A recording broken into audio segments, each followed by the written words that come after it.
백성을 치시니 이는 그들이 아론이 만든 바 그 송아지를 만들었음이더라. 아멘. 여러분, 저희가 지금 금송아지 그 우상을 섬겼던 금송아지 우상을 섬겼던 그 사건을 다루고 있는데, 여러분 혹시 의식하셨는지 모르겠습니다만, 저희가 지난 화요일 날 7월 1일 화요일에 창세기 19장을 읽다가 7월 2일 수요일 날 갑자기 출애굽기 32장으로 건너뛰었습니다. 출애굽기 19장을 읽다가 화요일 날 출애굽기 32장으로 건너뛰어서 이스라엘 백성들이 금송아지 우상을 만들어서 숭배하는 사건을 다루게 되었습니다. 왜 19장을 읽다가 32장으로 건너뛰었는지, 이제 32장이 금송아지 사건인데요. 이 금송아지 사건과 관련된 내용 이제 32장부터 34장까지 3장에 걸쳐서 진행되고 있는데, 그렇게 넘어간 이유를 잠깐 좀 설명을 하고 문맥상 금송아지 우상 숭배 사건의 의미가 무엇인지를 좀 살펴보고, 그리고 오늘 본문으로 들어가 보도록 하겠습니다. 이제 다른 것보다도 말씀드린 대로 금송아지 관련된 사건이, 금송아지 우상 숭배 사건이 32장부터 34장까지가 기록되어 있는데, 그 전에 이걸 가운데로 두고 앞부분에 이제 우리가 읽진 않았습니다만 25장부터 31장까지는 하나님께서 성막 설계도를 주시는 내용이 나옵니다. 우리가 읽지는 않았습니다만 25장부터 31장까지가 성막 설계도가 나오고, 그리고 하나님께서 십계명 2돌판을 주는 그런 이야기가 나오고, 그 다음에 이제 금송아지 사건이 나오고, 그 다음 뒤에가 35장부터 40장까지가 앞에 나와 있는 그 성막 설계도를 따라서 35장부터 40장까지가 성막을 봉헌하는 이야기가 나오고, 그리고 여호와의 영광이 성막에 충만한 것으로 출애굽기 40장이 마무리가 됩니다. 자, 그러니까 이 금송아지 사건 전후로 해서 앞부분과 뒤에는 무슨 이야기가 나오냐면, 여러분, 성막 이야기가 나옵니다. 앞에는 성막 설계도를 주시고, 뒤에는 그 설계도에 따라서 성막을 세우고 봉헌하는 내용이, 그 사이에 금송아지 사건이 나오는 것을 우리가 알 수가 있습니다. 자, 그런데 여러분, 성경에 나오는 성막은요 100% 예수 그리스도를 예표하는 것입니다. 자, 그러니까 이 금송아지 사건은 우리가 어떤 존재인지, 우리에게 왜 성막이 필요한지, 다시 말씀을 드리면 우리에게 왜 예수 그리스도가 필요한지, 우리는 본성상 우리 행위로는 구원받을 수가 없고, 오직 예수 그리스도를 통한 하나님의 은혜를 통해서만 믿음으로 구원을 받을 수밖에 없는지, 실은 그 이유에 대해서 설명하고 있는 것이 바로 금송아지 사건인 것입니다. 예수님이 절대적으로 필요합니다. 예수님만이 우리의 유일한 구원자이십니다. 예수님이 아니면 우리는 멸망받을 수밖에 없는 존재인 것입니다. 이것을 극명하게 보여주는 사건이 바로 이 32장부터 34장까지 나오는 바로 금송아지 숭배 사건이라고 할 수가 있습니다. 자, 그러니까 이 금송아지 사건을 두고 앞부분에는 성막 설계도가 나오고요. 하나님께서 성막을 이렇게 만들어라 말씀을 하시고, 이 뒷부분에는 이 설계도에 따른 성막이 세워지고 봉헌되는 내용이 나오니까 내용이 겹치잖아요. 그렇죠? 그러니까 이 앞부분은 빼고 뒷부분, 주만나 큐티에서는요 성막 이 뒷부분, 금송아지 숭배 사건과 성막의 뒷부분만을 다루고 있다는 것을 우리가 이 흐름상 좀 이해를 하고 넘어가야 될 줄 믿습니다. 자, 이제 이런 맥락에서 우리 오늘 본문으로 한번 들어가 보겠습니다. 25절입니다. 자, 25절 같이 읽습니다. 시작. 모세가 본즉 백성이 방자하니 이는 아론이 그들을 방자하게 하여 원수에게 조롱거리가 되게 하였음이라. 아멘. 바로 앞부분이요. 21절부터 24절까지 보면요, 아론이, 우리가 이미 살펴보았습니다만, 아론이 이 금송아지 사건에 대해서 백성들 핑계를 대고 거짓말을 하는 장면이 나옵니다. 그렇죠? 네. 그러나 이제 성경은 백성이 방자한 이유는 누구 때문이라고요? 아론이 그들을 방자하게 한 것이고, 결과적으로 원수의 조롱거리가 되었다라고 성경은 말씀하고 있는 것을 우리가 볼 수가 있습니다. 자, 한번 내용을 다시 한번 되짚어 보면요, 모세가 시내산에 올라갔습니다. 모세가 내려오지 않았습니다. 그랬더니 이제 백성들이 아론에게 가서 모세가 죽은 줄로 알고 이스라엘을 인도할 신을 만들라고 32장 1절에 말씀하고 있습니다. 자, 그러면 여러분, 아론이요, 지금까지 우리를 여기까지 인도하시는 분이 여호와 하나님이시고 그분은 살아계셔서 앞으로도 우리를 인도하실 것입니다 라고 하는 사실을 분명히 밝혔어야 됩니다. 그렇죠? 그러나 아론은 그렇게 하지 않고요, 백성들의 요구대로요, 백성들로부터 금고리를 받아 부어서 조각칼로 새겨서 송아지 형상을 만들었습니다. 그리고 이 송아지 형상을 백성들에게 보여주면서 바로 애굽에서 인도하여 낸 신이다, 이스라엘을 애굽에서 인도해낸 신이다라고 선언하는 내용이 32장 4절에 나옵니다. 여러분, 이미 하나님께서는 출애굽기 20장에서 10계명을 주시면서 새긴 우상을 만들지 말고 어떤 형상도 만들지 말고 그것에 절하거나 섬기지 말라고 이미 말씀하셨습니다만, 10계명을 통해서 말씀하셨습니다만, 그러나 아론은 하나님의 명령을 전혀 염두에 두지 않았습니다. 대신에 아론은 백성들의 요구대로 송아지 형상의 우상을 만들었는데, 여기서 말하는 송아지 형상은 뭐냐면요, 여러분, 그들이 430년 동안 애굽에 있었잖아요. 그렇죠? 애굽에서 섬기고 있던 송아지 신, 다시 말하면 아피스를 본따 만든 것입니다. 한번 여러분 생각해 보시기 바랍니다. 이스라엘 백성들이 왜 출애굽을 했습니까? 광야에서 여호와 하나님을 섬기기 위해서 출애굽을 했는데, 결국은 광야에 와서 무엇을 섬겨요? 애굽의 송아지 신을 섬기는 것입니다. 이것이 원수, 즉 애굽 사람들에게 조롱거리가 되기에 충분했던 것입니다. 모세가 이와 같은 사실을 지적했을 때 여러분, 아론은요, 자신의 죄를 인정하고 회개했어야 하는 것입니다. 그러나 여러분, 그는 핑계를 대었습니다. 이스라엘 백성들 때문에, 이스라엘 백성들이 악한 것 알지 못하느냐, 이스라엘 백성들 때문에 어쩔 수 없다라고 그렇게 핑계를 대었습니다. 여러분, 핑계를 대는 자는 회개할 수 없는 줄 믿습니다. 우리는 우리 자신의 죄에 직면해야 됩니다.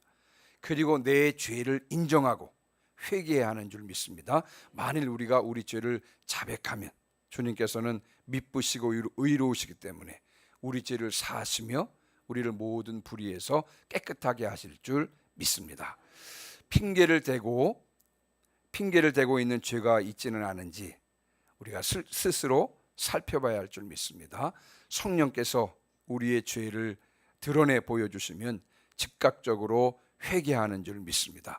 우리가 진심으로 회개할 때 하나님께서는 우리의 죄를 사하시고 성령을 선물로 주실 줄 믿습니다. 죄에는 민감하고 회개에는 빠른 그런 성도들 되시기를 주님의 이름으로 축원합니다.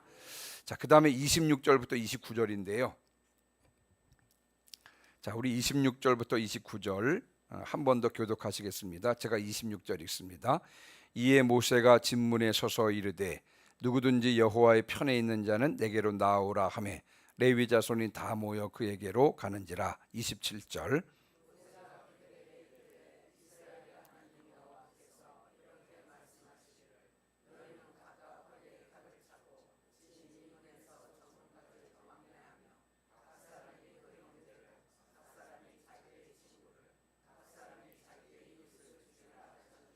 레위 자손이 모세의 말대로 행하매 이날에 백성 중에 3,000명 가량이 죽임을 당하니라.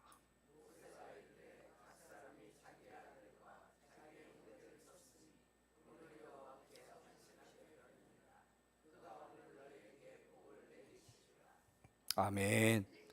이스라엘 백성들이 우상을 즐거워하고 있을 때, 여러분, 우상을 즐거워하고 있을 때 모세는요, 여호와의 편에 서 있는 자를 찾았습니다. 자, 여기에서 여호와의 편에 서 있단 말은 무슨 뜻이냐면요, 송아지 우상 숭배에 참여하지 않았거나 혹은 참여했다 할지라도 돌이켜 회개하고 다시 하나님 앞으로 나온 자들을 가리키는 것입니다.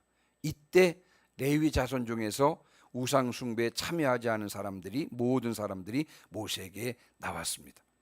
여러분, 우리가 여기서 한 가지 꼭 기억해야 될 사실이 뭐냐면 신앙생활에는 중간지대가 없는 줄 믿습니다. 하나님 편에 서든지 아니면 우상 편에 서든지 선택해야 되는 것입니다. 하나님 편에 서든지 아니면 세상 편에 서든지 선택해야 하는 것입니다. 하나님을 주인으로 섬기든지 아니면 재물을 주인으로 섬기든지 선택해야 하는 것입니다. 나는 중간에 서겠다. 여러분, 그런 것은 없습니다. 두 주인을 섬길 수가 없는 것입니다. 우상을 사랑하면 하나님을 사랑할 수 없는 것이고요. 세상을 좋아하면 하나님을 좋아할 수 없는 것이고, 재물을 섬기면 하나님을 섬길 수 없는 것입니다. 여러분, 하나님과 우상을 겸하여 섬길 수 없는 줄 믿습니다. 신앙은 결단입니다. 언제나 하나님 편에 서기를 결단해야 하는 줄 믿습니다. 하나님 편에 서서 하나님을 사랑하고 하나님을 섬기고 하나님을 따르는 성도들 되시기를 주님의 이름으로 축원합니다. 자, 이제 여호와의 편에 서 있는 자를 모세가 찾을 때, 그때 레위 사람들 중에서 우상 숭배에 참여하지 않은 사람들이 여러분 모세에게 나왔습니다. 그때 모세가 이 레위 자손들에게 여호와의 명령을 전하는데요. 여호와의 명령이 무엇입니까? 허리에 칼을 차라. 그리고 진 이문에서 저문까지 오가면서 가차없이 죽여라. 그렇게 말씀하십니다. 형제나 친구나 이웃을 죽이라는 것입니다. 우상 숭배에 동참했고 마지막까지 회개하고 돌이키지 않은 형제나 친구나 이웃을 죽이라고 모세가 하나님의 명령을 레위 자손에게 전합니다. 여러분, 레위 자손들이 모세의 말대로 했는데, 여러분, 레위 자손들이 허리에 칼을 차고 진을 다니면서요, 자신의 형제를 죽였습니다. 그리고 자신이 아는 이웃을 죽이고 심지어는 친구도 죽였습니다. 말씀드린 대로 이들은 모두, 죽임을 당한 이들은 모두 하나님을 버리고 우상편에 섰던 사람들이고 회개하고 돌이키지 않은 그런 자들인 것입니다. 하나님께서 이들을 진멸시키셨습니다. 여러분, 하나님께서 너무 잔인한 명령을 내리신 것 같죠? 그러나 하나님께서는 이와 같은 명령을 통해서 하나님께서 우상 숭배를 얼마나 미워하시는지를 가르치고 싶으셨던 것입니다. 여러분, 십계명의 첫 번째가 무엇입니까? 하나님 외에 다른 신을 두지 말라 그랬습니다. 그러면 여러분, 이런 생각을 해보게 됩니다. 십계명의 첫 번째 계명입니다. 십계명, 하나님의 계명 중에서 가장 중요한 계명 10가지를 뽑은 것인데, 그 중에서 첫 번째 계명, 하나님께서 가장 중요하게 여겼던 계명이 뭐냐면 하나님 외에 다른 신을 두지 말라. 다시 말하면 우상을 섬기지 말라는 것입니다. 자, 그러면 여러분, 하나님께서는 왜 우상 숭배를 싫어하시는 것일까요? 십계명의 첫 번째 계명으로 꼽으시면서 왜 우상 숭배하지 말라고 말씀하시는 것입니까? 하나님께서는 왜 우상 숭배를 그렇게도 싫어하는 것일까요? 이 본문 한번 살펴볼 텐데요. 이사야 42장 8절 한번 띄워주시기 바랍니다. 우리 한번 같이 한번 읽어보겠습니다. 이사야서 42장 8절입니다. 같이 한번 읽어보겠습니다. 시작. 나는 내 영광을 다른 자에게, 내 찬송을 우상에게 주지 아니하리라. 아멘. 자, 하나님께서는요, 하나님의 영광을 다른 자에게, 하나님께 올려드릴 찬송을 우상에게 주지 아니하리라, 그렇게 말씀하셨습니다. 자, 그러면 우상 숭배는 누구에게 영광을 올려드리는 것이냐면요, 우상에게 영광을 올려드리는 것이고 우상에게 찬송을 올려드리는 것입니다. 영광과 찬송을 받으시기에 합당하시는 분은 오직 하나님 한 분뿐이십니다. 그런데 하나님께 올려드려야 될 영광과 찬송이 우상에게로 돌아가는 것입니다. 이것을 하나님께서 기뻐하시지 않으시고 이것을 하나님께서 미워하신다는 것입니다. 우리가 찬양과 영광을 올려드리기 합당한 분은 하나님 한 분뿐인 줄 믿습니다. 먹든지 마시든지 무엇을 하든지 하나님의 영광을 위해서 하시기를 주님의 이름으로 축원합니다. 하나님이 받으셔야 될 영광과 찬송을 우상에게 돌리든지 혹은 하나님께 돌려드려야 될 영광과 찬송을 내가 빼앗든지 하는 행위를 하나님께서 미워하시기 때문에 즉각적으로 그 행동을 중단해야 될 줄 믿습니다. 그날의 레위 자손이 몇 명을 죽였냐면요, 오늘 본문에 보니까 3,000명 가량을 죽였습니다. 여러분 생각해 보시기 바랍니다. 결코 쉽지 않았을 것입니다. 친구와 이웃을 죽인 것입니다. 그러나 레위 자손은 하나님의 명령에 순종해서 여호와께 헌신했던 것입니다. 이 일이 지나고 나서 모세가요, 하나님께서 레위 자손을 복 주실 것에 대해서 간구를 했는데, 나중에 이제 레위 자손은 성막 가까이에 진을 치면서 하나님의 성소인 성막을 섬길 수 있는 그와 같은 축복을 받은 것을 우리가 나중에 민수기에서 확인할 수가 있습니다. 자, 이제 마지막으로 한 가지만 좀 더 살펴볼 텐데요, 30절부터 35절입니다. 자, 30절부터 35절도 한 절씩 교독하시겠습니다. 이튿날 모세가 백성에게 이르되 너희가 큰 죄를 범하였도다. 내가 이제 여호와께로 올라가노니 혹 너희를 위하여 속죄가 될까 하노라 하고,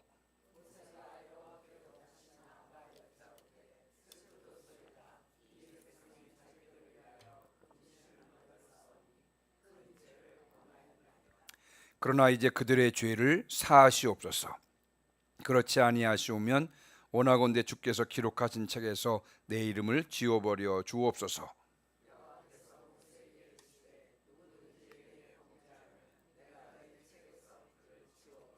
이제 가서 내가 네게 말한 곳으로 백성을 인도하라.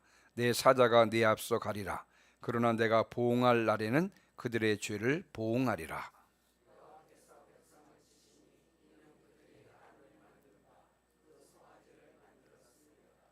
아멘. 오늘 이 30절부터 마지막 35절은요, 이제 모세가 하나님 앞에 나가서 중보기도하는 내용입니다. 이스라엘의 죄를 용서해 주시기를 간구하는 것입니다. 만약에 죄를 용서하지 않으시면 여호와의 생명책에서 자신의 이름을 지워달라고 하나님께 모세가 말씀을 드립니다. 다시 말씀을 드리면, 여러분, 모세는요 지금 자신의 목숨을 걸고 하나님께 용서해달라고, 이스라엘을 용서해달라고 중보하는 것입니다. 이스라엘 백성의 죄를 자신의 죄로 끌어안고 지금 중보하는 것입니다. 여러분, 아론은 어떻게 했습니까? 아론은 핑계를 대었습니다. 그러나 여러분, 모세는 공동체의 회복을 위해서 목숨을 걸고 기도했습니다. 성경에 보면 공동체를 위해서, 이스라엘을 위해서 목숨 걸고 중보 기도했던 그 사람들이 몇 명 나오는데, 로마서 9장 3절에 보면 바울도 이렇게 기도합니다. 나의 형제 곧 고륙의 친척을 위해서 내 자신이 저주를 받아 그리스도에게서 끊어질지라도 원하는 바로라. 자신이 저주를 받아서 그 그리스도에게서 끊어질지라도 동족 이스라엘의 구원을 간절히 원했던 사람이 누구냐? 바로 사도 바울입니다. 다니엘서 9장 5절로 6절에도요, 제가 읽어드리겠습니다. 우리는 이미 범죄하여 패역하며 행악하며 반역하여 주의 법도와 규례를 떠나 싸우며, 우리가 또 주의 종 선지자들이 주의 이름으로 우리의 왕들과 우리의 고관과 조상들과 온 국민에게 말한 것을 듣지 아니하였나이다. 여러분, 다니엘은 조상들의 죄를 마치 자신의 죄인 것처럼 끌어안고 공동체를 위해서, 이스라엘 민족을 위하여 기도했습니다. 하나만 더 말씀을 드리면, 느헤미야 1장 6절에도요, 느헤미야는 민족의 죄를 자신의 죄로 끌어안고 중보기도 했습니다. 이제 종이 주의 종들인 이스라엘 자손을 위하여 주야로 기도하며 우리 이스라엘 자손이 주께 범죄한 죄들을 자복하오니 주는 귀를 기울이시며 눈을 여시사 종의 기도를 들으시옵소서. 여러분, 느헤미야는 민족의 죄를 자신의 죄로 끌어안고 그렇게 기도했습니다. 모세, 바울, 다니엘, 느헤미야, 이들의 중보기도가 이스라엘의 죄를 사함받게 하였고 구원의 역사를 이룬 줄 믿습니다. 중보기도의 중요성을 분명하게 아시기를 주님의 이름으로 축원합니다. 주님께서 우리 교회에도 많은 중보기도자를 일으켜 주시되 나를 중보기도자로 세워주시기를 원합니다. 주님의 나라와 또 주님의 몸된 교회와 또 주님의 몸된 교회의 지체인 성도들을 위하여 중보기도자로 쓰임받는 그 같은 축복을 누리시기를 주님의 이름으로 축원합니다. 이제 말씀을 마무리하고 마칩니다. 여러분, 내 삶의 주권은 주님께 있습니다. 매일매일의 삶에서 나를 인도하시는 분은 내 삶의 주인 되신 주님이신 줄 믿습니다. 늘 주님의 음성에 귀를 기울이십시오. 늘 주님께 여쭤보시고 늘 주님과 교제하십시오. 여러분, 내 생각, 내 느낌, 내 감정, 내 이성은 틀리기가 쉽습니다. 그러나 주님의 음성은 분명하고 주님의 말씀은 언제나 옳고 주님의 인도하심은 언제나 정확합니다. 나는 부족하지만 늘 겸손하게 주님의 음성에 귀를 기울이시면서 주님의 뜻을 따라서 나아가는 성도들 되시기를 주님의 이름으로 축원합니다. 아멘. 우리 시간 430장 찬송하시고 오늘 들은 말씀을 붙잡고 통성으로 기도하시겠습니다. 우리 430장 찬송하시기 전에 부활신앙 및 교회 부흥을 위한 기도 제목